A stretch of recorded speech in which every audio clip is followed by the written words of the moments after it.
ఒకటేందంటే December 15th నుంచి ఎవరికైతే visa appointments ఉన్నాయో అవన్నీ కూడా పోస్ట్ పోన్ అయ్యి March 2026 నుంచి June 2026 ఆటోమేటిక్ పోస్ట్ పోన్ అవుతున్నాయండి. పోస్ట్ పోన్ అవుతున్నాయి. 15th December నుంచి ఉన్నవన్నీ కూడా post March 15th. Post March నుంచి జూన్ మధ్యలో అపాయింట్మెంట్ అవుతుంది. కాకపోతే ప్రాబ్లమే అంటే వాళ్ళు ఏమంటారంటే వీళ్ళన్నీ కూడా సోషల్ మీడియా, వీళ్ళు ఏదైతే సోషల్ మీడియా మీద యాంటీ అమెరికా మీద ఏమైనా రాసిండ్రా ఎంక్వైరీ చేయడం, వీళ్ళ H1B కానీ వీళ్ళ వీసా స్టేటస్ కానీ క్లియర్గా ఉందా అని ఎంక్వైరీ చేయడానికి మాకు టైం కావాలి అని చెప్పి ప్రభుత్వం దీనికి టైం తీసుకుంటుంది. సో ఇప్పుడు ఎవరికైతే వీసా అపాయింట్మెంట్లు ఉండి ఆల్రెడీ ప్రయాణించడానికి అక్కడి నుంచి యుఎస్ నుంచి ఇక్కడికి వచ్చే వాళ్ళందరూ కూడా అడ్వైజ్ ఏంటంటే రాకండి, మీరు యుఎస్ నుంచి బయటకు వెళ్ళకండి. ఇంకోటి, ఇప్పుడు ఒకవేళ కనుక ఇండియాకి వచ్చిన తర్వాత మీకు వీసా స్టాంపింగ్ ఎట్లా అయిపోయింది కాబట్టి వీసా స్టాంపింగ్ చేసుకోవాలి, మీరు వెనుక పోరాదు కాబట్టి ఇప్పుడు మీ మెయిన్ ధ్యేయం ఏంటంటే ఈ వీసా వచ్చేదాకా మీకు జాబ్ ఉండాలి. అది మీరు ఎట్లా ఎంప్లాయర్ కన్విన్స్ చేస్తారో మీరు చూసుకోండి. అది మెయిన్ ఇంపార్టెంట్. ఇది కొత్తది, ఇది ఓన్లీ ఇది 2-3 రోజుల నుంచి వచ్చిన న్యూస్ అండి. ఓకే, ఇది కాక ఇంకొంచెం డీటెయిల్ గా ఎక్స్ప్లెయిన్ చేయరా సార్? వ్యూవర్కి ఈజీగా అర్థమయ్యేలా. ఇంకొంచెం నాకు కొంచెం కాంప్లికేటెడ్ అనిపించింది, ప్లీజ్. ఇప్పుడు మీరు యుఎస్ లో H1 మీద కానీ H4 మీద వీసా కూడా ఎక్స్టెండ్ చేసుకుని అనుకుందాం. మీరు ఒక కంపెనీ మీద 3 ఏళ్ళకి H1 మీద పోయినరు, అది ఎక్స్టెన్షన్ చేసుకున్నారు. చేసుకున్న తర్వాత మీరు వెనుకకు వచ్చినప్పుడు మరి వీసా స్టాంపింగ్ అయిపోయింది కదా, ఆ వీసా స్టాంపింగ్ అయిపోయింది కాబట్టి మళ్ళీ మీరు వచ్చి H1B వీసా ఇండియాకి వస్తే మాత్రం మళ్ళీ H1B స్టాంపింగ్ చేసుకొని పోవాలి. అక్కడ ఉంటేనే పని చేసుకోవచ్చు మీరు. ఓకే, కాకపోతే ఇండియాకి వస్తే మీరు 2022లో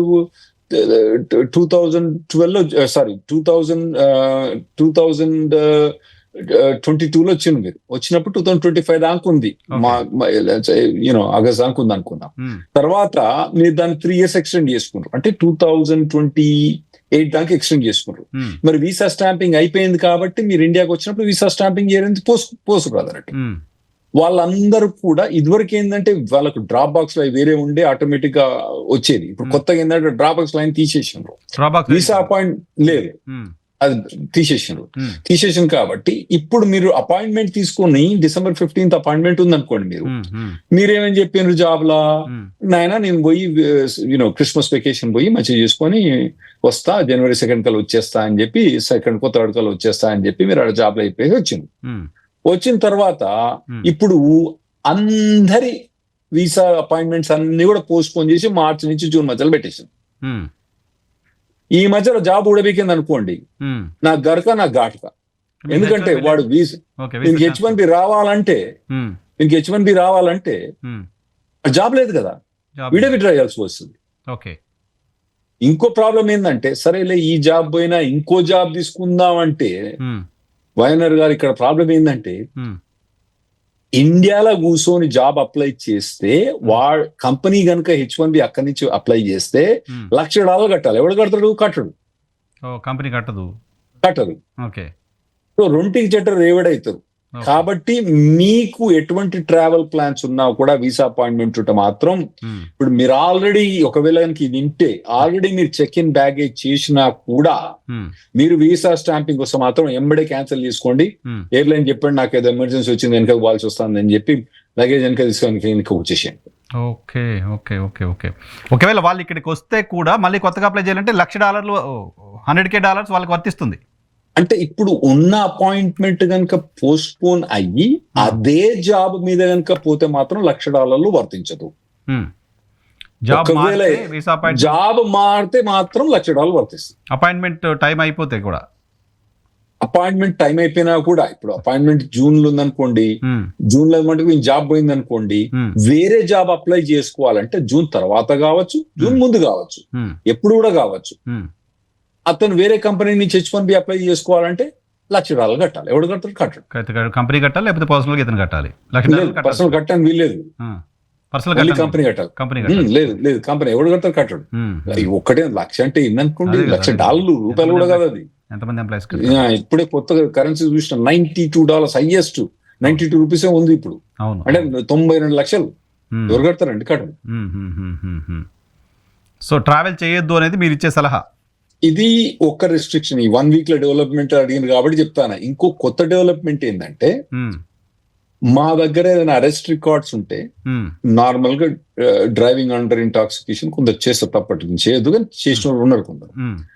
అయితే అంటే తాగి డ్రైవ్ చేసిన వాళ్ళకి ఏంటంటే వాళ్ళు అక్కడ ఏం చేస్తారు, అరెస్ట్ చేసి బొక్కలేస్తారు. బొక్కలు వేసిన తర్వాత బెయిల్ మీద వాళ్ళు బయటకు వస్తారు. ఒక 2 రోజుల తర్వాత బెయిల్ మీద బయటకు వచ్చిన తర్వాత జడ్జి దగ్గర పోయి నాయన తప్పైన నేను మీకు మళ్ళీ చేయనటువంటి పని ఇది అని చెప్పి వాళ్ళకు ఒక 1 year ప్రొబేషన్ ఇస్తారు. ఓకే. ఆ ప్రొబేషన్ లో వాళ్ళు సైకియాట్రిస్ట్ మన సైకాలజిస్ట్ దగ్గర పోవాలి, వాలంటరీ 40 hours వాలంటరీ వర్క్ చేయాలి. తీరులో ప్రతి ఒక్క కౌంటీలో ఒక్కొక్క రిస్ట్రిక్షన్ ఉంటుంది.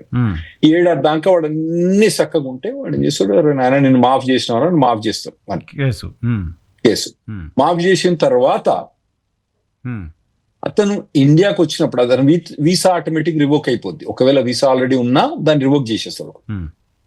అప్పుడు వాళ్ళు ఇండియాకు వీసా లేకున్నా కూడా వీసా ఉన్నా కూడా రివోక్ అయింది. అప్పుడు వాళ్ళు ఇండియాకు పోయినప్పుడు ఏం చేస్తారంటే అపాయింట్మెంట్ తీసుకున్నప్పుడు వాళ్ళు ఏం చేస్తారంటే అపోలో హాస్పిటల్లో కొందరు డాక్టర్లు ఫిజిషియన్స్ వాళ్ళ దగ్గర పంపించి సైకియాట్రిక్ ఎవాల్యుయేషన్ చేపిస్తారు. వాళ్ళు ఎవరు కౌన్సిలేట్ అప్రూవ్డ్ సైకియాట్రిస్ట్ దగ్గర పోయి వాళ్ళ దగ్గర ఎవాల్యుయేషన్ చేపించి వీళ్ళు తాగుబోతునా కాదా, ఇంకా అటువంటి తాగుబోతు శకలు ఏమైనా ఉన్నాయా అని చెప్పి వాళ్ళందరినీ దాన్ని ఎవాల్యుయేట్ చేసి వాళ్ళు సర్టిఫై చేసి తాగిండేమో అప్పుడు కానీ ఇప్పుడు మంచోడే ఇప్పుడు కూడా అని మంచిగా వాళ్ళు సర్టిఫై చేసిన తర్వాత వీడు వీసా తీసుకొని ఆయనకు వస్తాడు. అది ఫస్ట్ టైం చేయాలి. ఇది ఫస్ట్ టైం. మళ్ళీ తర్వాత పోయినప్పుడు అక్కడ ఇప్పుడు కొందరికి 2012 చేసిన ఇన్సిడెంట్ కు ఆ తర్వాత వాళ్ళు ఈ సైకాట్రిక్ వీసా స్టాంపింగ్ చేసుకుని వచ్చిండ్రు. ఆ తర్వాత 2 సార్లు మళ్ళీ వీసా స్టాంపింగ్ చేసుకున్నాడు. ఇప్పుడు వీసా స్టాంపింగ్ 2027 దాకా ఎలిజిబిలిటీ ఉంది వాళ్ళ. ఉన్నా కూడా కొత్తగా లవ్ లెటర్ వచ్చింది, మీ వీసా రివోక్ అయిపోయిందని మళ్ళా. Okay, because of that case, because of 2012 case. మళ్ళీ కొత్తగా చేసింది కాదు వీడేది. ఓకే, చేసి అయిపోయి అన్ని అయిపోయిన తర్వాత అదే అయిపోయింది. మళ్ళీ సైకాట్రిక్ స్టెబిలైజేషన్, వీసా స్టాంపింగ్ అయిపోయింది. మళ్ళీ 2 సార్లు వీసా స్టాంపింగ్, మళ్ళీ ఇప్పుడు ఇక్కడికి వచ్చిన తర్వాత మళ్ళీ వీసా స్టాంపింగ్, ఇప్పుడు వీసా స్టాంపింగ్ వచ్చేసినాడు. అయితే ఇప్పుడు ఇది మరి ఎందుకు ఈ పాలసీ చేంజ్ అనేది మాకు మొదలు చెప్పరు. మొదలు చెప్తే మేము ప్రిపేర్ అవుతాం కదా కొద్దిగా, అరే నాయన ఇప్పటి నుంచి ఇంప్లిమెంట్ చేస్తాను అంటే వాళ్ళ నాయన పోదురా అని మొదలే చెప్పేస్తాం. They want to send them out కాబట్టి చెప్పకుండా చేసేస్తున్నారు అంతే. అంతే అది మీరు కరెక్ట్ గా ఐడెంటిఫై చేసిండ్రు. ఇవన్నీ ఏంటంటే టక్కన వచ్చేస్తాను అన్నట్టు. వచ్చేసిన బయట ఉన్న వాళ్ళు ఇరుక్కపోతాను, లోపల ఉన్న వాళ్ళు ఏం కాదు. వీసా అపాయింట్మెంట్ ఉందనుకోండి, అతను అక్కనే ఉన్నాడు అనుకోండి, వీసా అపాయింట్మెంట్ క్యాన్సిల్ అయిపోతే నాయన నేను ఇండియా పోనా ఇంట్లో యుఎస్ లో కూర్చుంటా అనుకుంటాడు. తను వీసా 2027 ఉన్నదనుకోండి, అతను ఇండియాకి వచ్చింది అనుకోండి స్టక్ అయిపోతాడు. ఎందుకంటే వీసా క్యాన్సిల్ అయింది కాబట్టి మళ్ళీ వీసా అపాయింట్మెంట్ తీసుకోవాలి. మళ్ళీ అసలు ఈ కొత్త పాలసీ ప్రకారం వాళ్ళు వీసా రివోక్ చేయడం ఎందుకు, మళ్ళీ ఇస్తాడా ఇవ్వడా అన్నది కూడా నాకు అర్థం కావట్లేదు ఇప్పుడు. సో ఇవన్నీ ఏంటంటే ఇవన్నీ ఈ వారం రోజుల్లో వచ్చిన న్యూస్ మీకు చెప్తాను మీకు. సో ఏంటి సార్ దానికి రెమెడీ ఏంటి? రాకుండా ఉండడం అక్కడ ప్రస్తుతానికి అంతే.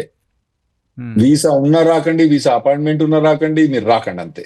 కొంతకాలం అమెరికాలో ఉన్న వాళ్ళు అమెరికా బయటికి ట్రావెల్ చేయకపోవడం అనేది ఉత్తమమైన నిర్ణయం. ఈ యొక్క 2 కారణాలే కాదండి. ఈ 100,000 వీసా అన్నది కూడా యుఎస్ బయట ఉన్న వాళ్ళ మీదనే పెట్టిండు. ఇంకోటి డ్రాప్ బాక్స్ అనేది, ఇదివరకు డ్రాప్ బాక్స్ వీసా మీకు ఒకవేళ ఆల్రెడీ వీసా ఉంటే నెక్స్ట్ వీసా కావాలంటే డ్రాప్ బాక్స్ వేస్తే టక్కున వచ్చేసి. ఎందుకు సార్ వీసా డ్రాప్ బాక్స్ ఎందుకు తీసాడు? సేమ్ రీజన్ అది కూడా అంతే. ట్రంప్ ప్రభుత్వం అన్నది యాంటీ ఇమిగ్రేషన్ అనేది మనం మొదటి నుంచి చెప్తూనే ఉన్నాం కాబట్టి అందరూ కొత్త ఏం లేదు. సో ఆ డ్రాప్ బాక్స్ అన్నది. ఇంకోటి ఇదివరకు ఏంటంటే ఒకవేళ కనుక మీకు ఇండియాలో లేట్ అవుతుందండి వీసా స్టాంపింగ్, అరే పోయి ఎక్కడికో పోయి స్టాంపింగ్ చేసుకోద్దాం, ఎక్కడ పోదాం వియట్నాంకి పోతే 2-3 రోజులనే వీసా స్టాంపింగ్ దొరుకుతుంది. అక్కడ అపాయింట్మెంట్ 2-3 రోజులు దొరుకుతుంది. అక్కడ పోయి స్టాంపింగ్ చేసుకోద్దాం అంటే అది కూడా క్యాన్సిల్ చేసిండు. ఓహో, వేరే దేశాలకు వెళ్ళి అక్కడ నుంచి స్టాంపింగ్ చేసిండు. ఇప్పుడు కొత్తగా ఈ 5 నెలల నుంచి వచ్చిన రెస్ట్రిక్షన్స్ ఏంటంటే $100,000 వీసా,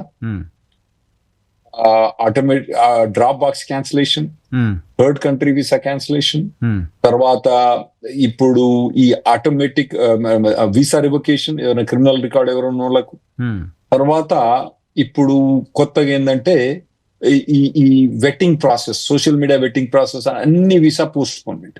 ఈ 5 రిస్ట్రిక్షన్స్ కూడా విత్ ఇన్ 4-5 months లో మొత్తం వచ్చేసినాయండి. Okay okay okay okay so ఇప్పుడు ఏంటంటే మీ కొందరు అడుగుతారు మరి లాయర్ దగ్గర పోయి మొత్తం ఎవాల్యుయేట్ చేసుకొని ట్రావెల్ చేయొచ్చా అంటే మేము అది కూడా అడ్వైజ్ చేయం. ఎందుకంటే లాయర్లు ఏం చెప్పిండ్రు, కొందరు లాయర్లు వీసా ఉన్నదా, ఓకే 2027 దాకా వీసా ఉంది కదా నువ్వు పో అన్నారు.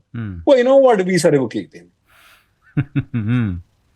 నేను కూడా ఉన్నా, నేను కూడా చెప్పినా మరి అరే నాయన మంచుకున్నా ఉందిరా వీసా 2027 దాకా ఉంది, పూరా ట్రావెల్ చేయరా, నీకు ఇబ్బంది ఏం లేదురా, ఏం కాదు ప్రాబ్లం అని చెప్పినా నేను కూడా. అందరు లాయర్ మాదిరి నేను కూడా చెప్పిన, కొత్త వింతేం లేదు. వాడు పోయిండు, ఇప్పుడు వీసా రివోక్ అయింది. ఇంకోటి సార్ నాకు మంచి మైక్రోసాఫ్ట్ కంపెనీకి పనిచేస్తానా, అన్ని మంచి జాబ్ ఉన్నాయి, మొత్తం మంచి హార్వర్డ్ లో డిగ్రీ ఉంది, నాకు మైక్రోసాఫ్ట్ కంపెనీ పనిచేస్తానా విశిష్టం. రే నీకు 98% ఛాన్స్ 99% ఛాన్స్ నీకు వీసా వస్తుందిరా, ఏ ప్రాబ్లం ఉండదురా. పోయింది, వీసా పోస్ట్పోన్ అయింది, ఇప్పుడు జాబ్ పోయింది, జాబ్ పోయింది, H1 పోయింది. సో అపాయింట్మెంట్ లేదు, ఇప్పుడు ఈ అపాయింట్మెంట్ పోస్ట్పోన్ అయితే వాడు జాబ్ లేదు మనకి. నేను అన్ని రోజులు జాబ్ ఆగదు, మంచి కంపెనీ కూడా జాబ్ చేస్తాను, వాడు ఆగడు, జాబ్ పోయి. సో అదొకటి. డ్రాప్ బాక్స్ కూడా, డ్రాప్ బాక్స్ లో 99% అప్రూవల్ రేటింగ్స్ ఉన్నాయి, డ్రాప్ బాక్స్ లో పో అని చెప్పి పోయిండు. అది పోయిన తర్వాత వాడు రిక్కపోయాడు. ఇట్లా ఇది ఏ లాయర్ దగ్గర కూడా మీరు పోయినా అందరు లాయర్ నేను చెప్పినట్టే చెప్పాను. పెద్ద నేను ఇంత లాయర్ కాదు, వాళ్ళు ఇంత లాయర్ కాదు, మేము అందరం కూడా నామ్స్ చేంజ్ అయిపోయినాయి.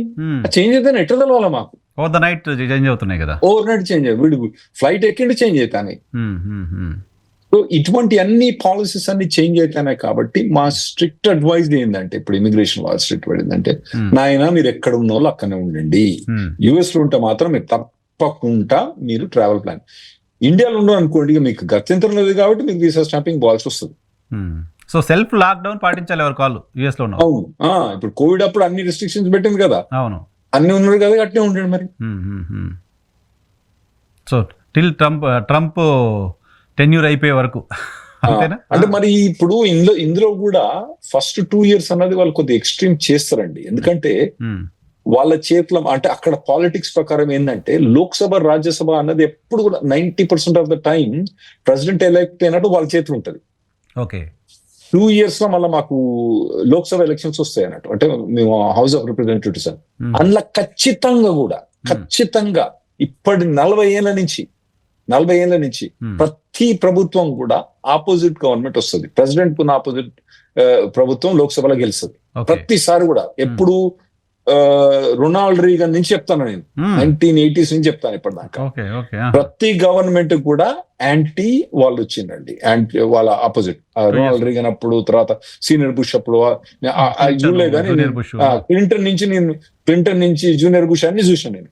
ప్రతిసారి కూడా లోక్సభ అన్నది ఎవ్రీ 2 years మాకు లోక్సభ అవుతారు, అంటే హౌస్ ఆఫ్ రిప్రజెంటేటివ్. అది మాత్రం రివర్స్ అవుతారు. సో రివర్స్ అయితే కొద్దిగా స్లో డౌన్ కావచ్చు అని మేము అనుకుంటున్నాం.